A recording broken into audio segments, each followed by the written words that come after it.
गरीब किसान और अमीर बेटा। गांव के किनारे एक गरीब किसान रामलाल अपनी छोटी सी झोपड़ी में रहता था।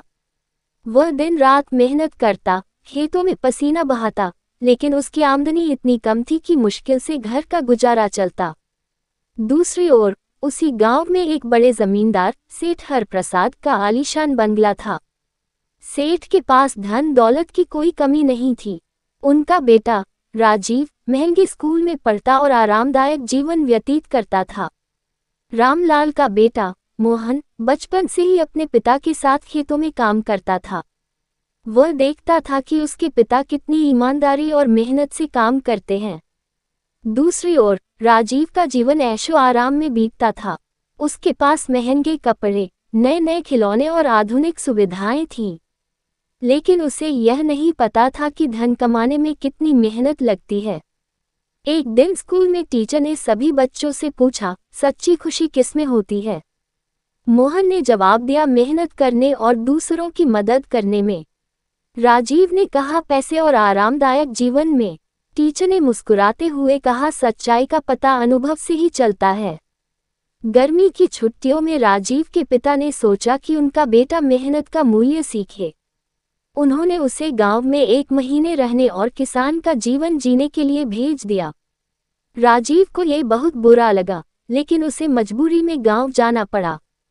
गांव में आते ही उसे एहसास हुआ कि यहाँ कोई एसी, कोई आरामदायक बिस्तर और कोई नौकर नहीं है। उसे रामलाल के घर में रहना पड़ा। सुबह उठते ही मोहन उसे खेतों में ले गया। तेज धूप में काम करना राजीव के लिए कठिन था। हल चलाना, बीज बोना, पानी देना, ये सब बहुत कठिन लगा। उसके हाथों में छाले पड़ गए और शरीर थकान से चूर हो गया।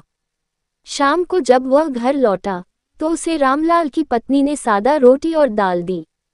उसने नाक भान सिकुड़ी, लेकिन भूख इतनी लगी थी कि उसने सब खा लिया। धीरे धीरे उसे एहसास हुआ कि मेहनत करने के बाद भोजन का असली स्वाद आता है। कुछ दिनों बाद राजीव को गांव का जीवन पसंद आने लगा। वह मोहन के साथ मिलकर खेतों में काम करता, शाम को गांव के बच्चों के साथ खेलता और रात में चूल्हे के पास बैठकर कहानियां सुनता। एक दिन उसने देखा कि बारिश के कारण फसल खराब हो गई। रामलाल के चेहरे पर चिंता की लकीरें थीं, लेकिन फिर भी उसने हिम्मत नहीं हारी। उसने कहा, भगवान पर भरोसा रखो और फिर से मेहनत करो।